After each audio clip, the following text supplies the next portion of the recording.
There we go. So again, welcome. My name is Megan Weldon. It's my honor to be the director of OLLI, the Osher Lifelong Learning Institute at Berkshire Community College. For those who are new to us, we are a member-based program with over 1,400 members in the Berkshires and far beyond. And we offer stimulating educational, social, and volunteer opportunities that are designed especially by and for people 50 years and better. We're also primarily a volunteer organization. We have just 3 paid staff, right now only 2 actually, and many extraordinary volunteers, several who are joining us here tonight. Many of you know Catherine Kidd. She is an OLLI instructor, committee chair, and more. She's going to be moderating the discussion with Professor Pleshakov tonight because she is also an international affairs professor, retired now, and has taught several classes on contemporary Russia for OLLI. And it is also my delight to welcome Hope Hagler. Hope is the chair of our Distinguished Speaker Series, and she brings us extraordinary speakers like tonight. And I also want to let you know that we have sort of a late breaking program that we'll be sending out information about probably tomorrow. And that is we have it's kind of a reverse. Constantine is a Russian and he's now in the States talking about Russia. And then we have an American journalist who spent many years in Ukraine, James Brooke, who will be giving a talk about the current situation from the point of view of Ukraine and the work that he's done as an international journalist for many years. And that will be next Thursday, February 10th. And again, you'll get more information about that soon. But now I'm very happy to welcome Hope, who will introduce tonight's speaker. Okay, thank you, Megan. Good evening, everyone. Professor Pleshakov accepted our invitation to speak back in November. Little did we know that tonight the topic would be touching on Ukraine, of course. And I'm really looking forward to hearing what he has to say. So I'll be brief. Just wanted to add a couple of points that weren't on the flyer, that he obtained a master's degree in Chinese studies in 1982, and then obtained his PhD in history 3 years later from the Soviet Academy of Sciences in Moscow. And now that we have recognized his educational achievements, let's hear from Professor Pleshakov. Thank you so much, Hope. I'm very happy to be here tonight. Thank you for inviting me. And I'm sure we'll have a great conversation. I am really looking forward to the questions and the opinions. So I will try being brief so that we could have more time for the discussion in the end. I suggest we talk about 3 topics today. First, of course, NATO and Ukraine. Second is oil and gas, because you can't talk about Russia and not bring up oil and gas, right? And the third section, Russia and China, with the emphasis on the limitations of that alliance, because we read too much these days about China and Russia working together. So let's talk about that too. So NATO and Ukraine, of course, is in the news, and that's the most pressing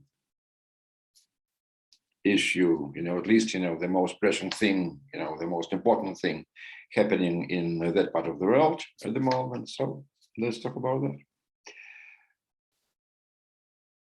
I don't know why the collapse of the Soviet Union in 1991 is called a collapse, right? It was more than that. I think, we should be calling that a revolution, because that was something that profoundly changed not just the geopolitics in the area, but social arrangements, property rights, the economy. And what did we get in the, in place of the former Soviet Empire? We've got 15 independent states, newly independent states, at least as they were called back then, all post-Soviet states. What's often missing from the narrative is that Russia, or the Russian Federation, as they called it then, is a new state too. Yes, it's an heir to the Soviet Union and the Russian Empire, but Russian Federation is and was a new state. Russia had never existed in the borders it got in 1991. It had never, it had to reimagine itself, just like the Republic of Georgia or Turkmenistan. The enormous task of nation building was there.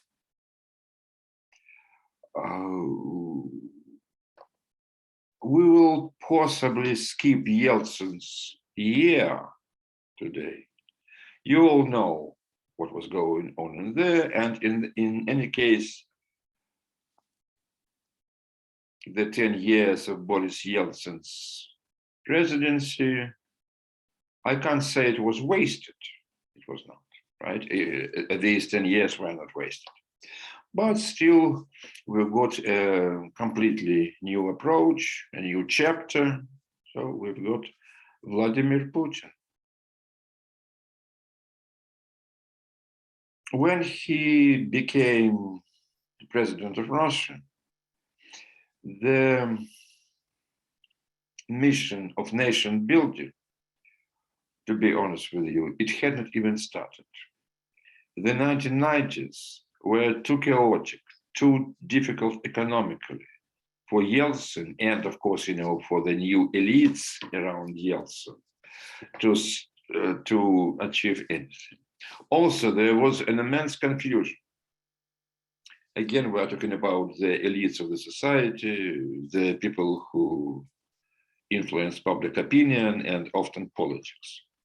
One idea was to really finally westernize the country, become like the West, not just in terms of the clothes they put on, the food they ate, or the books they read, but in terms of the political institutions and norms. That's what Westernization, of course, means, right? Because what had been happening in that part of the world before, Peter the Great, Catherine the Great, Lenin, Trotsky, they were borrowing huge chunks of Western world, but that was mostly technology, right? And some superficial understanding of the Western way of life. The core of the West, individualism, autonomy of an individual, checks and balances, that had never been attempted. So under Yeltsin, that way, that option was considered seriously, even if fruitlessly, because we know how it all ended. But Yeltsin and people who supported him, they tried. With the, they made huge mistakes and this and that, but at least, they tried to introduce the country to Western system of government and Western norms, including our contemporary, our current understanding of human rights. Another approach which was also amorphous in the 1990s, was to reject the West one more time. Yes, learn from the West in terms of the free market economy, certain elements of government, but generally stick to the idea that Russia is exceptional. It's a good thing that it's exceptional. It's a separate civilization, different from Europe, of course, North America. And as a separate civilization, it's not just idiosyncratic, it's superior to the West. That's an extremely important point, of course. Why the superiority? Well, the idea is old. You can trace it back at least to the 16th century with the Third Rome concept. I'm sure you're familiar with that. If not, we can talk later. But in any case, you know, that's the idea of Russian being a separate civilization. The idea is old. It's like 5 centuries old. So why is Russia better than the rest of the world? Well, one idea is that collectivism. Unlike people in the individualist West, Russians are supposed to be collectivists, willing to sacrifice for common good, though, as you understand, that's a big fat lie, because most of the sacrifices that Russian people made, those were forced sacrifices, because the government just said, do so. So one is collectivism. Another lie, spirituality. Allegedly, the West is materialistic, Russia is spiritual. There is another component to that Russian idea or Russian myth, whatever you call it. Russia is a global power, not just a regional empire, but a global power. So these ideas were on the table throughout the 1990s. But again, the country was such a mess that no one had the energy or much interest in pursuing all that. But when Mr. Putin came to power, that was his plan. Well, we can't be sure, you know, if it was the plan from the start, but most certainly it came about quickly. So strong national identity. Nation building built on uniqueness, goodness, and superiority. Also power, because you're talking about global great power. We'll talk later about oil and gas, but still one thing now. Mr. Putin is a very lucky guy in many respects, but possibly, you know, the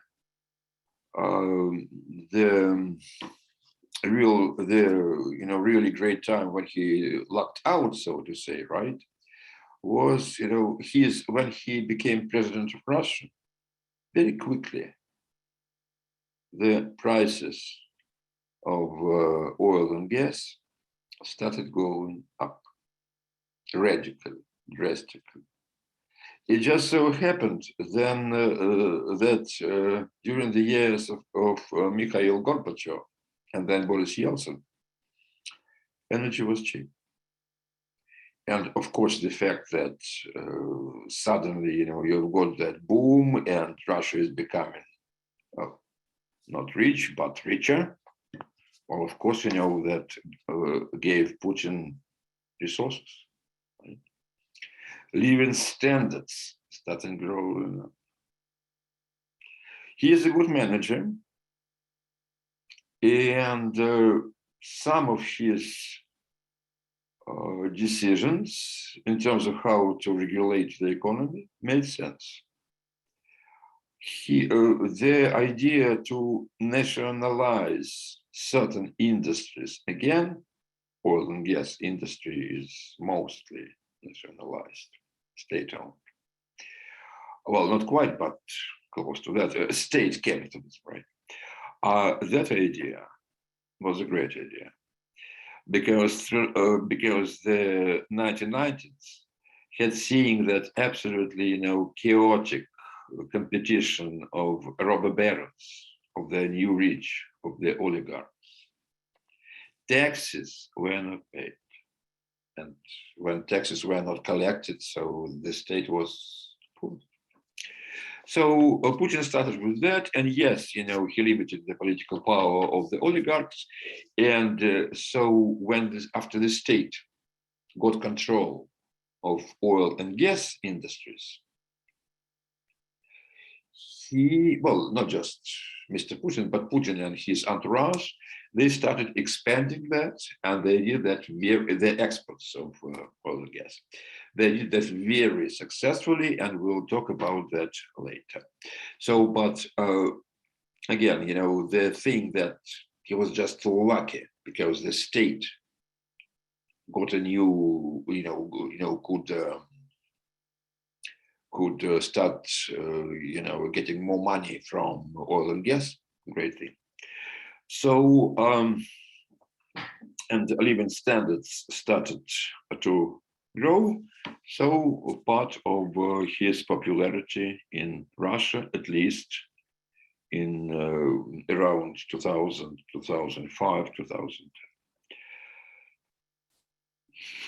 We know that very quickly he revealed himself as a person firmly believing in strong centralized state, in plain language, authoritarianism. But all that, I suggested all that as sort of a framework for the conversation about his foreign policy, because Russia's foreign policy in the 21st century is Mr. Putin's policy. Make no mistake. So when we say Russia wants this, Russia wants that, we mean Mr. Putin. Or possibly, with a limited number of people in his inner circle.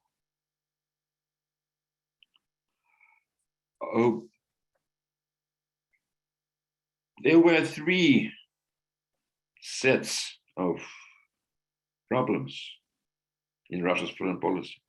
One was how to deal with near abroad, other post-Soviet states.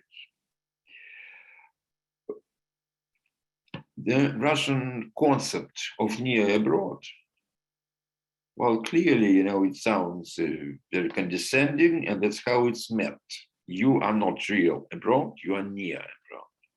In a way, a decent parallel would be the Monroe Doctrine from the American foreign policy from the early 19th century. So it's our sphere of influence, stay out of it. Nobody listened, and for good reasons. Why? Moscow was saying, hey, we have Russians living in other post-Soviet countries, families, we have families in Ukraine, in Kazakhstan, in Estonia, so on and so forth, language, culture, the economy. The economy used to be, a single thing. So we can't just divorce each other and say goodbye. We have to cooperate, and well, that made sense. But there was no reason why other powers, outsiders, the powers of Europe, the United States, Turkey, China, why they wouldn't use the chance to grab a sphere of influence in European part of the former Soviet Union, in the Caucasus, in Central Asia. That's what countries do. So that competition for influence is still going on, obviously. And from Mr. Putin's point of view, and I suppose that Russian establishment in general shares that view, the biggest challenge here is NATO and European Union. NATO, number one, because, well, clearly it's a military alliance.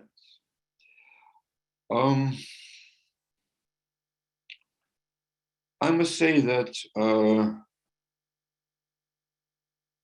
I'm not, when that so-called NATO expansion or NATO enlargement started, right? I published, pieces in Western media, saying that, hey, what's going on? It's stupid. I did that not because I was very smart, but because I listened to the really smart people. And one of the smartest people I've ever met was George Kennan, one of the wise men of American diplomacy, the famous author of The Long Cable, and so on and so forth. As soon as President Clinton and his administration, Albright, Talbot, others started, talking about NATO expansion, Kennan came out of retirement with several very strong, I would even say passionate statements. He said that NATO expansion is going to be a strategic blunder of potentially epic proportions. We are in mid-1990s. Kennan said, no one is threatening anyone. Russia is not a threat at the moment. But, Kennan said, if you start that project of NATO expansion, that will result in new surge of militarism in Russia. The Russian threat would become basically a self-fulfilling prophecy. Kennan was not the only one who was emphatically against the idea. So were other people. Many military professionals stopped brass from the Pentagon and said, Jesus, why are we doing this? We're going to get involved in some mess in Eastern Europe that we know nothing about, and it's not our business. Well, Clinton and his administration prevailed. Yeltsin was very unhappy about that, but first he needed Clinton's economic help for Russia. And second, being honest with you, there was not much he could do, right? Russia was extremely weak. Well, no one was paying attention. The first wave of NATO enlargement was not too bad. It was Poland, Hungary, and the Czech Republic. Yes, the initiative came from those countries. They said, hey, we are still not sure what Russia wants to do or what it will be doing 10 years away from now. You know our history with Russia. We need protection. And we deserve protection after what we've been through and after what we did in 1989, right? The Velvet Revolutions in Eastern Europe. So that was so the initiative came from those countries. But of course, it was up to Western strategists to make a decision. We know what they chose. Then there were several other stages of NATO expansion or enlargement, call it whatever you like. And one could say that the most important part was when in 2008, I think. No, I'm sorry. In 2004, 3 former Soviet states, Estonia, Latvia, and Lithuania, became NATO countries. So NATO had arrived at the territory of the former Soviet Union.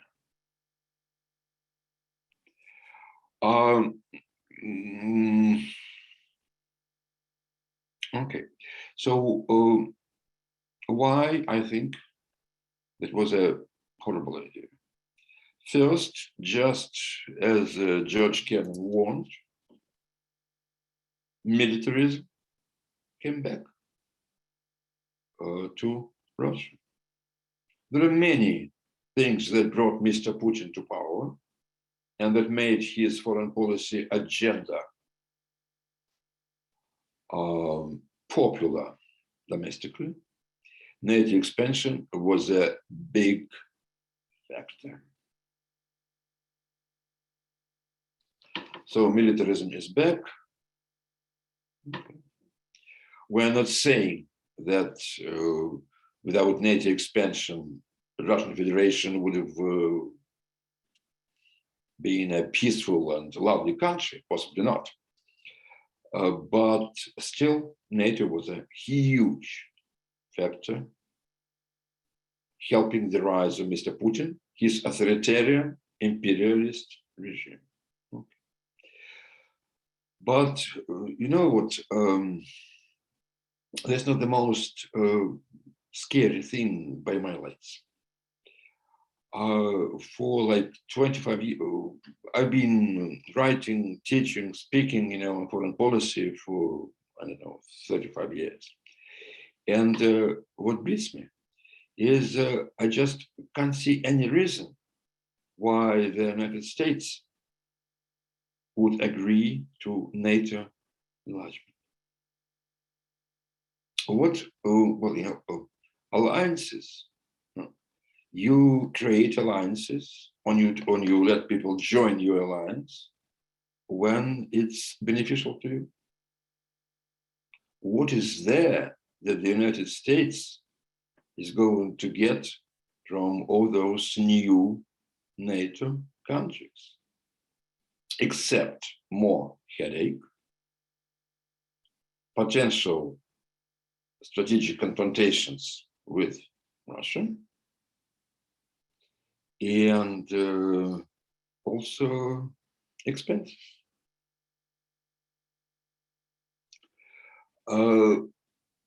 I'm sorry, maybe, I'm sure that many people in the audience don't agree with me, but once again, I firmly believe that if your new allies don't add to your security, they're not your allies. They're dependents. That folly, I would call it folly, continued. And so it started under Clinton, continued under Bush, Obama. Can anyone please explain to me why Obama let Montenegro join NATO? I love Montenegro. I've been there. It's a lovely country. But it's the size of Manhattan. Well, a bit smaller. Okay, I'm kidding. It's larger than Manhattan. But it's worthless for your alliance. Furthermore, if one day Serbia decides to attack Montenegro, which it might, why should you as NATO be responsible for that mess? Slightly more than 1 year ago, NATO got another great member, North Macedonia. Don't blame yourself if you, at the moment, you are thinking, where the hell is North Macedonia, right? But it's a NATO country now. Okay, so making Russians very angry and not gaining any more security for the United States or the real NATO countries. I'm sorry, there's such a thing as real NATO countries like the United Kingdom, Germany, France, Italy, Spain, the Netherlands.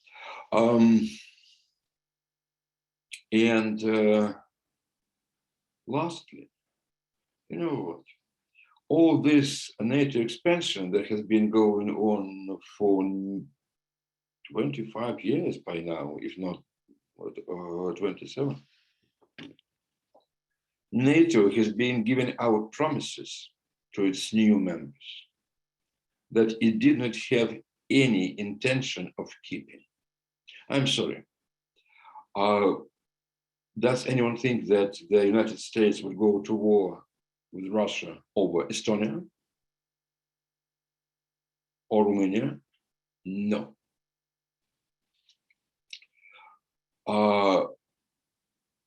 But this comes with a beautiful catch.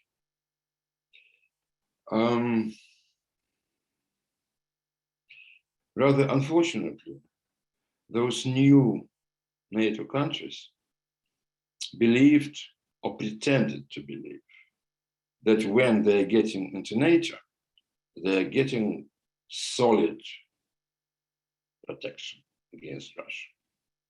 Why? Article 5. Article 5, everyone said, and still says.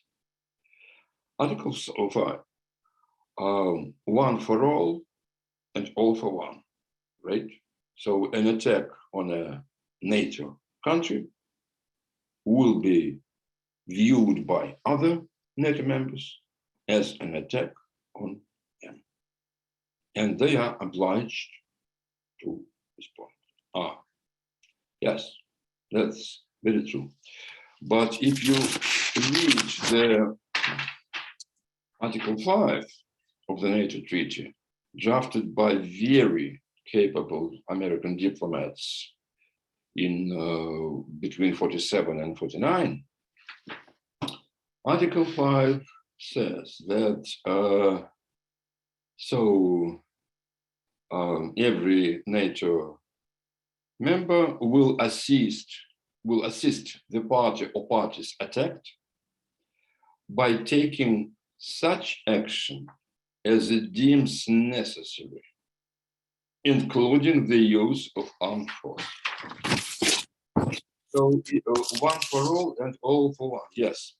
But the NATO Treaty doesn't oblige you to respond with a military force, armed force. You can use, other measures of support, solidarity, sanctions, humanitarian aid. I'm sorry, but looking at France and its current leadership, one would assume that, if, God forbid, one day Russia invades Estonia, which it might, I suppose, France will just send chocolates.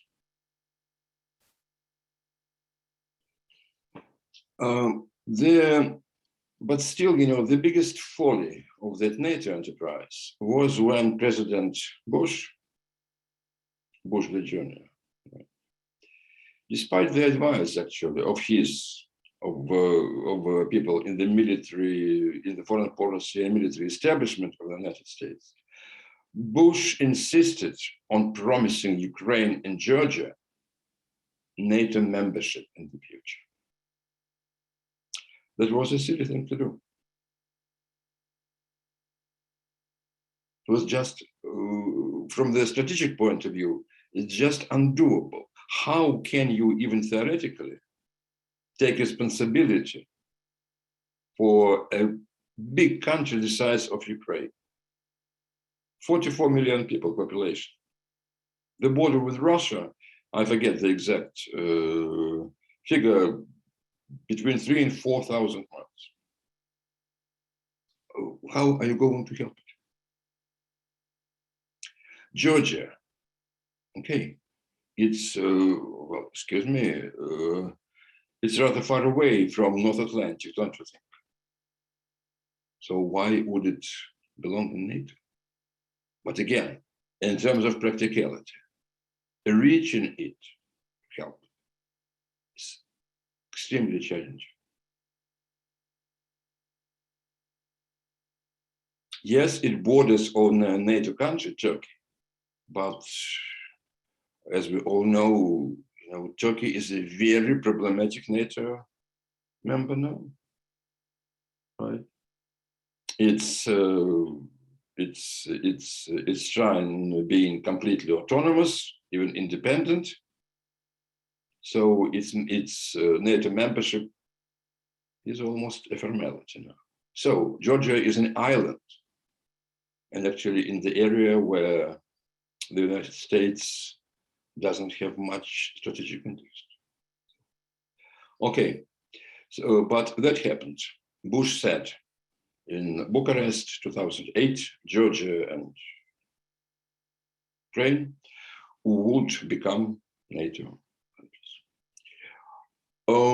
There was much debate. Germany and France were not happy, but the promise was given, all in all, lightheartedly. The tragic thing is that the people of Ukraine believed that.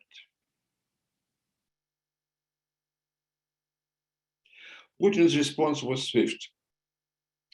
A few months after the Bucharest NATO summit, he invaded Georgia. He sent a message. Did NATO read the message loud and clear? Yes. Because Western countries did not step in.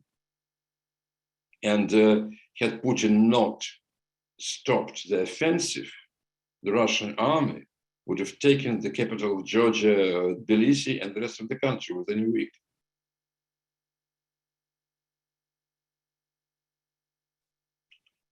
So that's what I think is sad reality, of NATO expansion, NATO enlargement. Ukraine. I'm sure you are all familiar with what has been going in Ukraine for the past,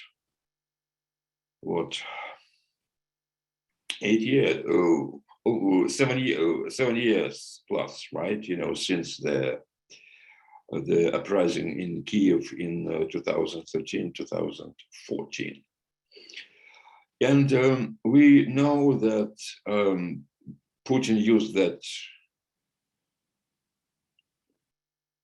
temporary instability in Ukraine to invade and annex Crimea and to launch war in eastern Ukraine, in the area known as Donbass, centered around the cities of Donetsk and Luhansk. The question that we can't answer, but it's an interesting question. So when Putin did that, right, particularly when he annexed Crimea, he explained that to the Russian public by saying that we can't let NATO one day have bases in Crimea. Was it just propaganda? Or did he really thought that one day Ukraine would become a NATO country and allow NATO forces on its territory? God knows. But the fact is that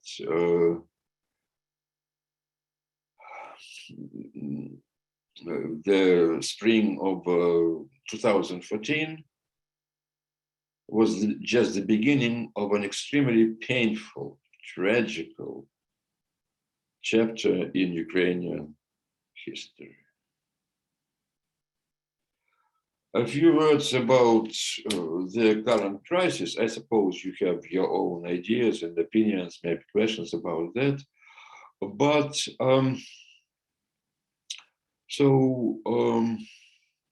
though we talk a lot and read a lot about Ukraine and the threat to Ukraine from Russia, right? And of course, you know, the threat is there. But Putin, for some reason, last December, he decided to start that strategic offensive against NATO. Ukraine was not nearly as important as NATO. You're all familiar with the absolutely arrogant ultimatum his diplomats issued to the Ukraine for Putin is, in this case, it's a pawn. He is trying, well, you know, it's completely unrealistic, but I guess he is just getting delusional. Well, he's been in power for 20 years, right? So, he wants basically NATO to abandon Eastern Europe. Now, well, clearly I sound very agitated and unhappy when I talk about NATO enlargement. And I do think that it was a major strategic blunder of epic proportions, as George Kennan warned. But the situation now is that now, well, okay, that was a mistake. But now you can't, the United States and Europe can't, and of course Canada, which is a very important ally in NATO, we just can't, you know, say, hey, Mr. Putin, sure, we made a mistake, you know, well, we apologize and let's, you know, come to some accommodation. You know, giving any concessions to Putin now would be insane. Luckily, you know, at least, you know, by my lights, I think, you know, Biden and his administration are doing a really good job. But, you know, telling Putin now, hey, you know, we know that we, well, okay, you know, in hindsight, possibly expanding NATO was not such a great idea, okay? But it would be just the same as saying to Hitler, Mr. Hitler, we recognize that the Treaty of Versailles was not perfect. Let's start from scratch, right? So no matter, you know, what you or I think about NATO expansion in the past, now it's there and it will stay where it is. So well, you know, I'm cautiously optimistic. I think that what will come out of this would be a new round of negotiations about medium range missiles between Russia and United States, or possibly Russia and NATO. So, but you can be sure, because, you know, Mr. Putin is he is not just being aggressive, right?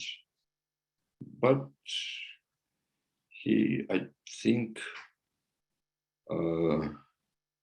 he's progressively unrealistic in what he can do and what he cannot do.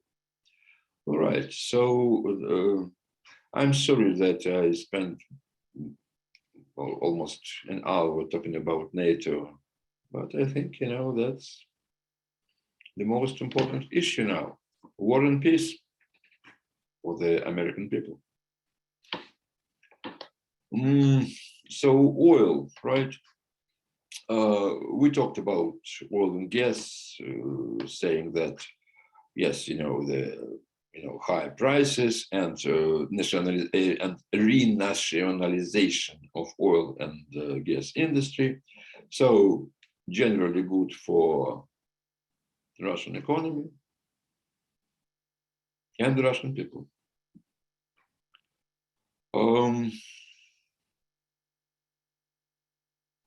I must say that I renounced my Russian Russian citizenship as soon as Mr. Putin became president. But it must be, well, but I gladly admit that economically speaking, right, not economically, but in terms of material comforts, right, Russia is still a poor country, an underdeveloped country. But the Russian people have never lived better in terms of access to goods and services. That's Putin's economy, oil and gas. Short-sighted, yes, because oil and gas economy is doomed, right? Short-sighted, yeah. Furthermore, actually, there's a very interesting angle, global warming. I'm sure you read in the news that Russians are happy. Well, they say they are unhappy about the global warming, but they're happy about the opportunities the global warming brings. The so-called the Northern Sea Route, right? That's great potential shipping route in the Arctic Ocean, making shipping goods between East Asia and Europe quicker, short. So that's an economic possibility, and Putin is building more icebreakers and port facilities. Yes, sure. But, and of course, that northern route is becoming possible because of the global warming, correct? But that same global warming is also, physically damaging the foundations of Russian oil and gas enterprises in the far north. Permafrost softens, it melts, and so the foundations of all that start moving. So actually, potentially, Russia looking at an economic catastrophe with a very substantial share of the oil and gas reserves, possibly unreachable. Oil and gas, mostly three directions of that. One is, of course, Europe, right? So according to different estimates, Russian gas stands for between 30 and 40% of what Europe consumes. Under Putin, that share expanded dramatically. Well, actually, the first person who told Europeans they were doing a stupid thing, building pipelines for Russians to bring their fuel from Siberia to Europe. The first person to warn Europeans that they were making a mistake was President Ronald Reagan. Europeans did not listen. Okay. In the past 20 years, right, Putin and the leaders of Germany, not just the business community, but German politicians, they built two mega projects, Nord Stream and then Nord Stream 2. One of the executives of Nord Stream enterprise is the former Chancellor of Germany, Schroeder. I hope Frau Merkel is too decent to take a job, a job offer from Putin. But what she did, she really, really extended Europe's dependence upon Russian gas. Short-sighted, yes. Not nice to the United States? Absolutely. Germany is a NATO country. The United States protects Germany from Russia. And Germany is supplying Russia with cash. Great. Okay. And actually, when that Nord Stream 2 pipeline becomes operational, if it ever does, but possibly it will, that means that Russia will not need its gas pipeline going through Ukraine. It will just shut it down, with the catastrophic consequences for Ukrainian economy. Okay, thanks, German partners. Good job. So there, Mr. Putin wins. Okay. Central Asia and the corridor, the Caucasus the corridor between the Caspian Sea and the Black Sea. Just one strategic win for the West, the Baku-Tbilisi-Ceyhan pipeline that was still under Clinton. After that, one can't say that there was much competition from the side of the Western companies to Russians in Central Asia, on the Caucasus, but China mostly. So now the immense oil and gas reserves of Central Asia, right? Well, who is going to be buying them? Who is going to be controlling the pipelines, bringing that wealth to the outside world? At one point, Turkey thought it might play a role. Not really. So, Russia or China? China or Russia? My answer would be China. Again, I know that you are very well informed about world affairs. So, of course, you know that Russia and China are finishing that, again, immense project, a gas pipeline, power of Siberia, bringing Russian gas to China. Okay.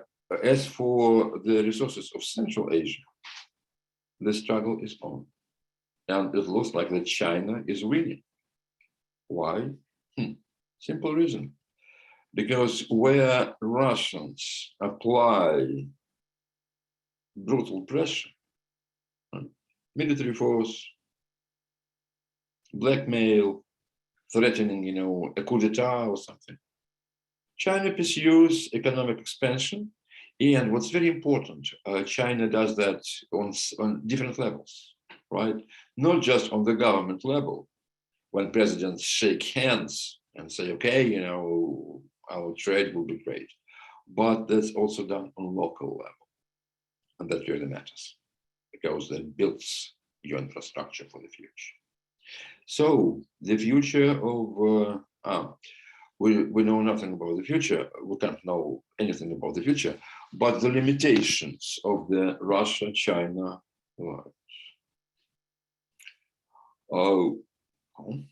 again, we hear all the time that Beijing and Moscow are building that military cooperation, strategic partnership. They're getting closer and closer, working against the West. Is that true? Yes, that's true.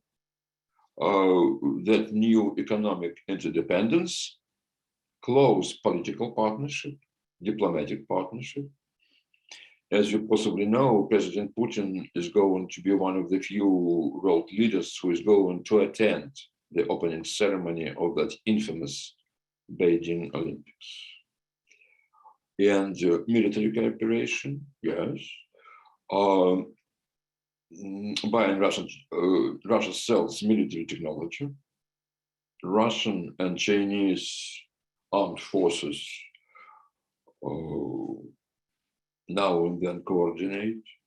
There are joint exercises, and several times Russian and Chinese navies held joint exercises in exotic places like Eastern Mediterranean.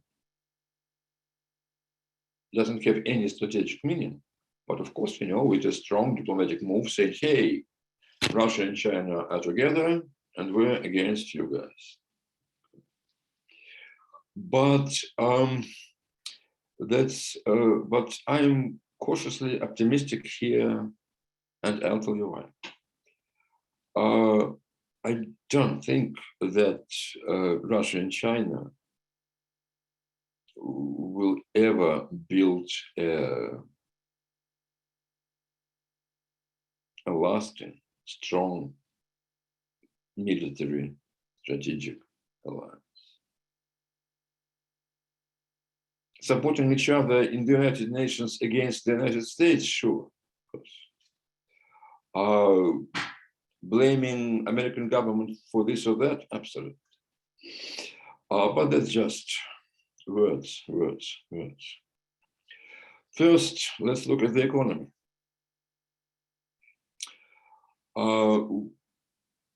For starters, as you know, China has, depending on what criteria you use, China is either #1 or #2 economic power in the world. Russia is at number 11 or 12, next to South Korea. Well, South Korea has a great economy for a country its size. Russia. And look at the structure of trade between Russia and China. China sells to Russia industrial output, goods, machinery. Russia sells to China resources, raw materials, oil, gas, timber, you name it. So you have got a developed country, China, very cleverly exploiting a developed country, China, very cleverly exploiting a developing country, Russia, resources. Okay. So we can't be even remotely talking about equality and that kind of partnership. Russian fears of Chinese expansionism in the Far East, in Russian Far East and Siberia, those fears, well, they are not without reason. I don't think, China is ever going, to send its army to occupy southern Siberia or Vladivostok, though if you look at some maps issued in China these days, they include those Russian territories. But there is no need for that. China's economic control over those territories is possibly already irreversible. What else do you expect? The northeastern provinces of China, right? Heilongjiang and a couple of others. Population 140 million. Population of the Russian Far East and Southern Siberia, depending where you start counting, it's 8 or 10 million. Again,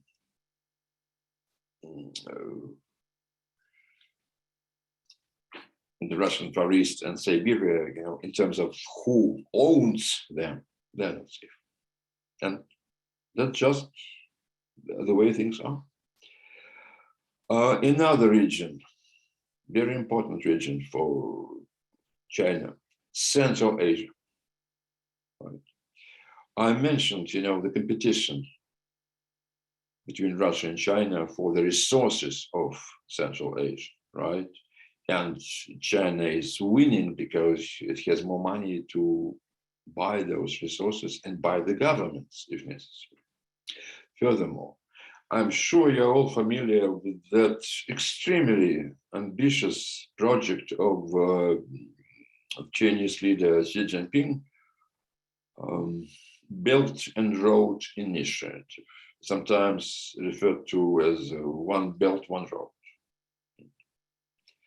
So that's, I don't think, Xi Jinping really meant it when he showed, the blueprints, because, it looks absolutely fantastic, connecting China with the North Atlantic and Mid-Atlantic, Southern Atlantic through several routes.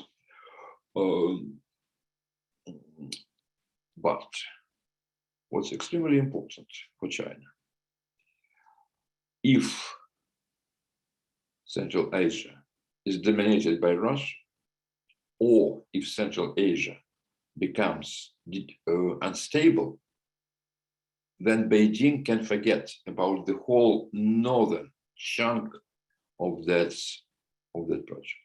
It's not to say that's not to say that the project will be dead. No, because Beijing is doing they're really great in that kind of strategy, and through Pakistan, they are already working on that southern channel of the One Belt, One Road, but the northern part will be blocked. And look, and that's really important. And well, a recent reminder was the unrest in Kazakhstan. Without Kazakhstan, China's One Belt, One Road initiative in Northern Eurasia just not doable. Who stepped in Kazakhstan? Well, forcefully and sending their military there? Russia. You know what? I don't think, President Xi was very happy about that. So, long story short, I don't think there is even a remote possibility of an Moscow-Beijing alliance. Yes, there will be partnership, cooperation, unknowing to the West, but I don't think that's a serious threat. However, separately, China and Russia still pose huge challenges to the West. And I would call both countries, Russia and China, the adversaries of the United States. Thank you for your attention. And now I'm really looking forward to your questions or your criticisms.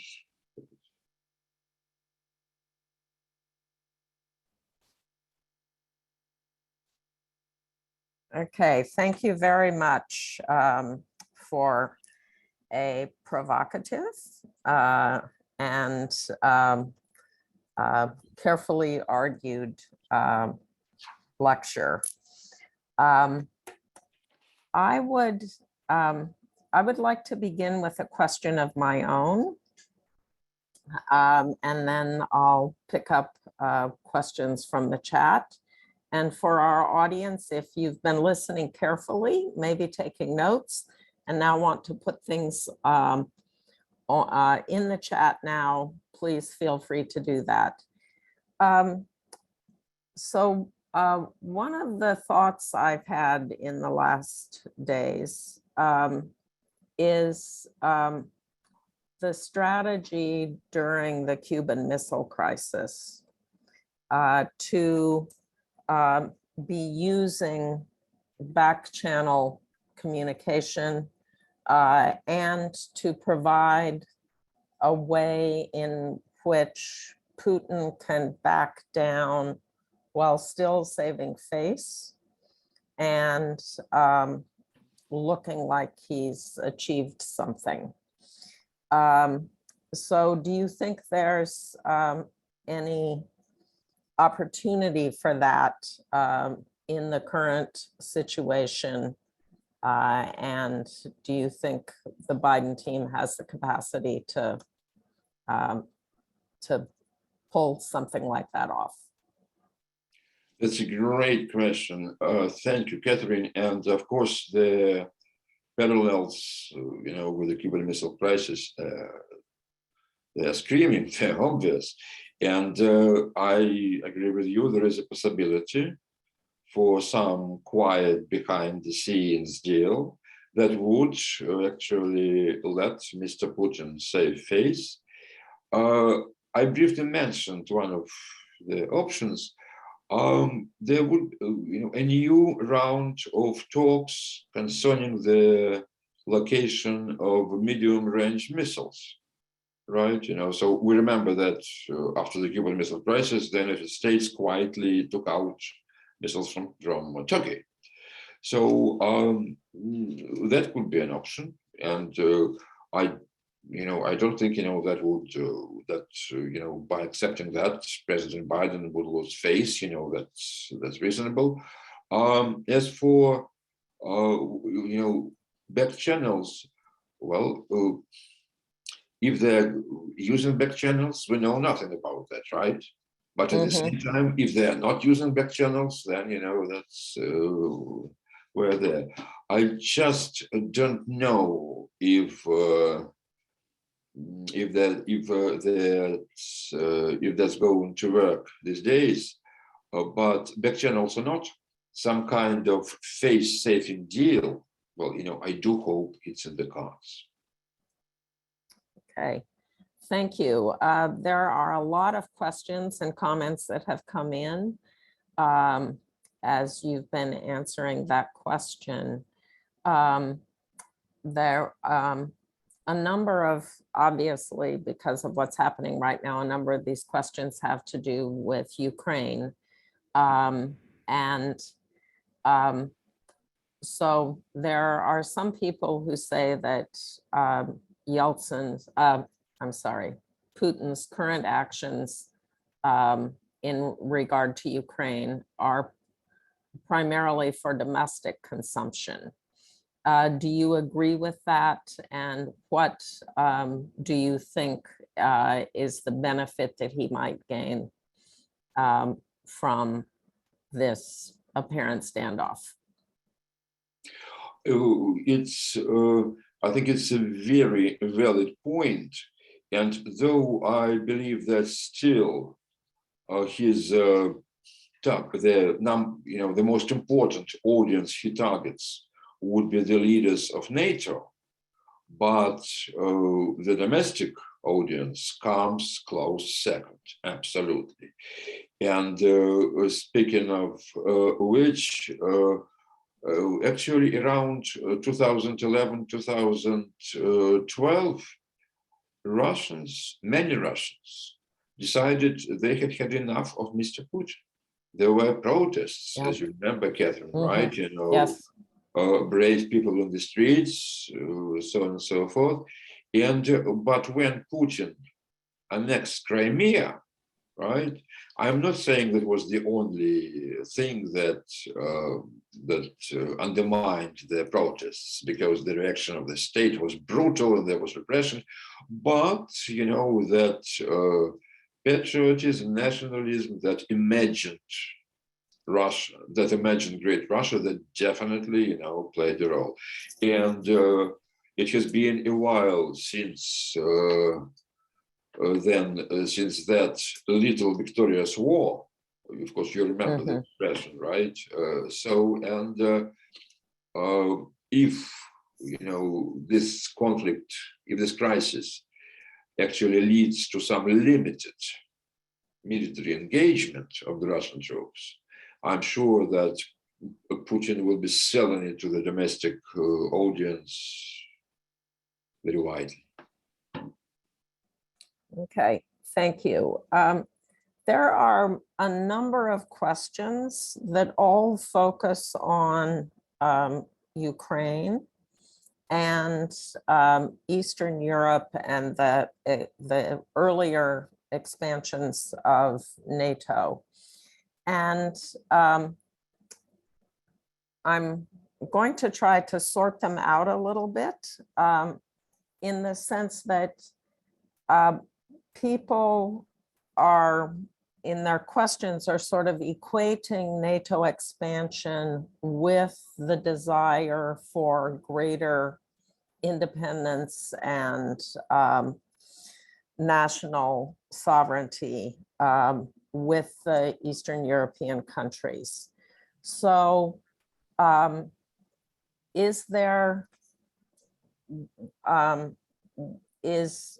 do these two things have to go hand in hand?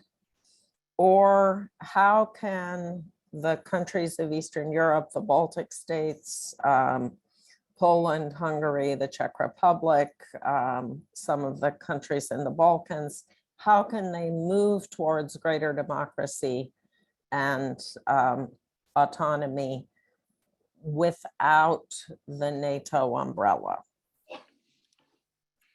Well, it's a very interesting comment, and definitely that was the perception of many citizens of those countries, that by joining NATO, right, you kind of solidify your position as a sovereign, independent, democratic state. And I understand, why they wanted that. The question is whether they got it, because, I understand, the logic, absolutely, we join the military alliance of the West, we become protected, we become recognized as full members of the community, absolutely. But did that help their security? I mean, so let's say Estonia is a NATO country, right? It's 150 miles away from St. Petersburg in Russia. So yeah. Obviously Russians are few. So, and like roughly 25 to 30% of citizens of Estonia are Russian. Not just Russian speaking, but in many cases identifying with Putin's Russia, right? So you've got that potential for something similar to what happened in Eastern Ukraine. So there is a region in the northeast of Estonia, Narva, an industrial region, predominantly Russian. Some of them are very politically active. We can assume, well, I think we should be taken for granted that there are Putin's agents there, right? Secret Service guys and whatever, so potentially preparing the ground for something. So if one day that part of Estonia declares itself People's Republic of Narva, just like what people did in Georgia, yeah. And Russians say, okay, that's a sovereign nation. We recognize the People's Republic of Narva. But what Estonia loses its territorial integrity. Estonia is a NATO country. What next? Do we expect NATO to step in militarily? Well, I don't think so. And well, so that's a very important question, because I understand the passion, even the logic behind the desire to join NATO, but in practical terms, does this make you safe? Maybe yes, maybe not. It's not an easy question. Okay. I'm going to pick up a question here from Mary Rogers. And it asks, is it possible that Putin is using the troops on the border with Ukraine as a smokescreen to consolidate his power over Belarus?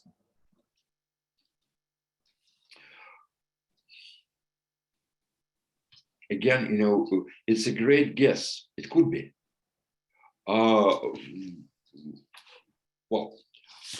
Let me rephrase that. I would say that, yes, you're just right.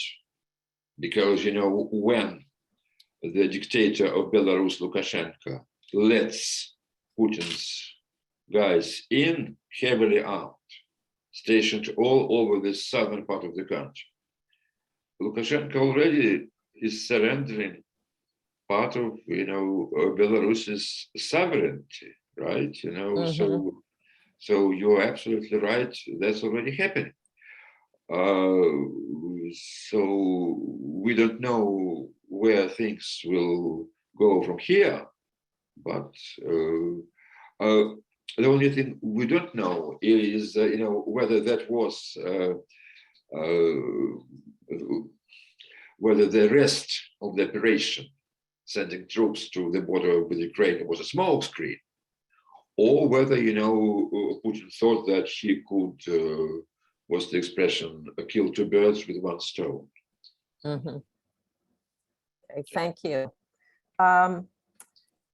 Several years ago, and I'm blanking on the name of the book, the journalist who made this point, but he said that we shouldn't think of Putin as a chess player. We should think about Putin, that his favorite sport is judo, and that he is always looking for the ability to find the weak spot in his opponent and take advantage of it. So it sounds like with regard to Belarus, he may be taking advantage of Lukashenko. Okay, some additional questions here. Is the question of Russia's economic situation and the potential economic implications of something happening in Ukraine. There's a very basic question, which is, can Russia afford this kind of military action or sustained military action? Yeah, thank you. I don't think that at any time Putin considered that all-out war in Ukraine. I've read, comments of, very, intelligent, experts saying, hey, he's going to take Kiev in 3 days and he'll just install his new president, and then, I don't think that. Okay, let me put it this way: Mr. Putin may be crazy, but he is not an idiot. So any large-scale war in Ukraine means what? Means Russian boys returned to their families in zinc coffins. That's the last thing, a dictator who is not particularly popular at the moment wants, right? So yes, the concentration of troops is quite impressive, but I don't think, that a large-scale invasion is something on his mind. So going back to the initial question, so can Russia afford that, right? So a large-scale invasion, absolutely not. In terms of human cost, no. In terms of the economic sanctions that Biden administration has ready, no, Russia can't afford that. My guess is, my guess is that if Mr. Putin wants some kind of military raid or something, right? Mhm. That will be limited in scale. That would be explained as, responding to the provocation of Ukraine or NATO or aliens or I don't know what. But so I don't think, the guy will risk that, Mhm. civil war. Okay, thank you. There are a number of questions here regarding the impact of this standoff on NATO. Will this strengthen or weaken NATO in this process? Those are great questions, and so I'm offering just my humble opinion. So on the one hand, finally, NATO has gotten a purpose. You do remember when NATO was founded in 1949, right? Its first General Secretary, Lord Ismay, said, okay, we need NATO to keep Americans in Europe, Russians out, and Germans down, right? So that was pretty clear. Then in the 60s and 70s, it was to keep Americans in and Russians out. After 91, NATO was left without a clear mission. That, the involvement in the wars in the former Yugoslavia, well, maybe yes. So what's it? Peacekeeping, policing. So really, no clear mission. Well, yes, Russian threat, kind of, abstract. And now Mr. Putin, in my view, very stupidly, gave the NATO countries, a reason to stay united, saying, look, the threat is real. The guy, can send God knows how many, tanks and whatever, to our borders just because, without any provocation. So, finally, so NATO again has a mission and some kind of, well, relative unity. But of course, I hear you when you say that the reaction of different of some key NATO players, right, different from the reaction of different from what President Biden expected to hear. We're talking mostly about Germany and France, right? Yes. Sure, of course, and but. And I'm not saying that, and I'm not downplaying that.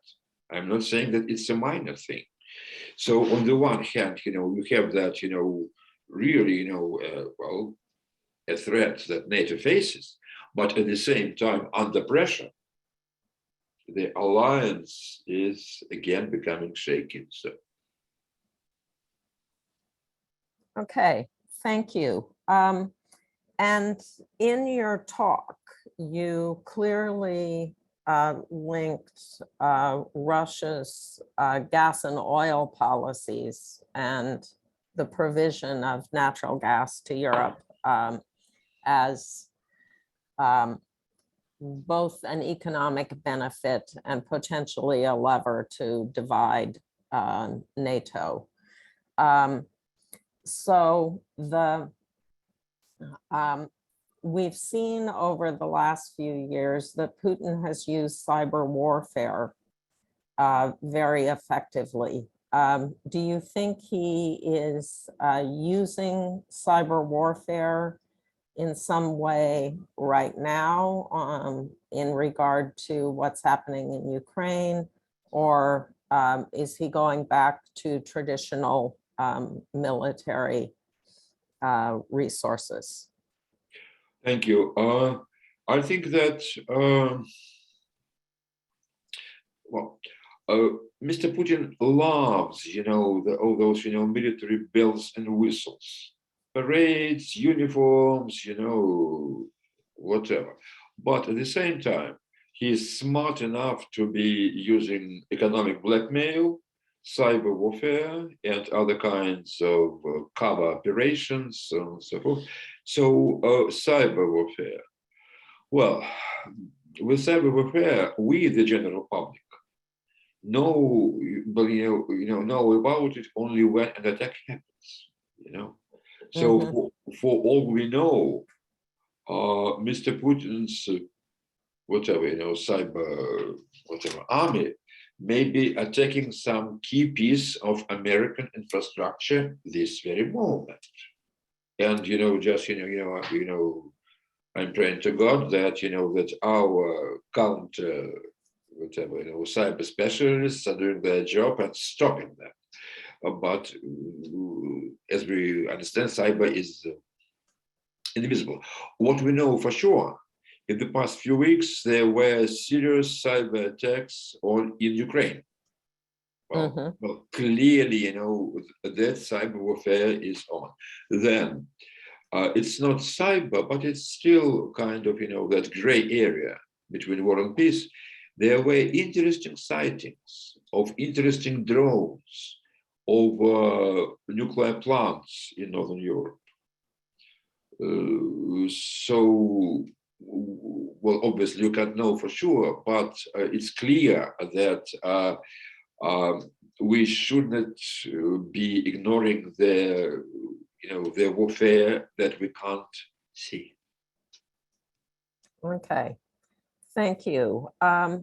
We are almost out of time, and I'm going to ask one question that's been in the chat that is a little off from what we have been discussing, but I think it's a question worth asking. And you said that you renounced your Russian citizenship when Putin came to power. What was the difference between Putin and Yeltsin that made you take that decision at that time, if you're willing to share that? Absolutely. Well, for a person of my generation, that idea of possibly leaving Russia and moving to a different country, well, we talked about that since we were in college, right? Because, the Soviet Union, then and that. But to make the long story short, paradoxically, but even in the Soviet days, I personally still felt, a tiny bit hopeful, thinking that, okay, the Soviet Union it's a monstrosity, and it's weakening, right? Compared to the stories my grandmother told me about Stalin, right? Well, now we're living in better times, so there is a tiny bit of hope that things will get different, if not necessarily better. And then, yes, the Soviet Union indeed, expired. There was that whatever revolution or not. And yes, Yeltsin. Well, it's easy to make fun of him because he was clearly not sophisticated. He clearly could not control his habits. Let's put it this way, right? That's very kind. Yeah, yeah. But I think he just hated intellectuals and any kind of advice, whatever. But there was one thing, and here I want to quote President Bill Clinton. I don't remember the beginning of the sentence. He was not very charitable, talking about Yeltsin's drinking habits or his intellect. But Clinton said, you know what? But Yeltsin has his heart in the right place. I know that there were numerous, follies and even war crimes on Yeltsin's watch. But compared to leaders before him, I do think that he had a heart in the right place. So there was, that a diminishing hope, but still there was hope that, okay, we survived the Soviet Union. Now is kind of the time of troubles, and Yeltsin, oh my God, Yeltsin, yeah. But we'll survive, and then something a tiny bit better will come. But, Mr. Putin was clearly not that thing. You know what, because, from the very start, I would say that Mr. Putin was quite articulate about what he was and what he wanted to achieve. And it was clearly from his first weeks in office that he was not a conservative. He was a reactionary. He wanted to take Russia back to that imagined paradise of unique civilization, so on and so forth. So, a reactionary, and I guess he really believes in that myth. Scary. Okay. We are out of time. Megan or Ray, would like to just confirm that we're wrapping up here. There are more questions, and I'm sorry that we weren't able to get to all of them. For those of you who are here tonight, save up some of those questions for next week for James Brooke, who will be dealing with this topic also, but from a slightly different perspective. I hope for all of you that Professor Pleshakov has given you some very important tools for looking behind the headlines, and that you will understand more effectively what is going on in the near abroad of the Russian Federation. Thank you so much, Kate, and thank you so much, Constantine, for a terrific discussion. And we will be sending out a recording of tonight's discussion out to everyone who registered tomorrow, as well as information about next week's presentation on Ukraine. Thank you again, and have a good evening, everyone. Thank you. Thank you all. Stay well. Thank you very much. Stay Yes. safe. Thank you.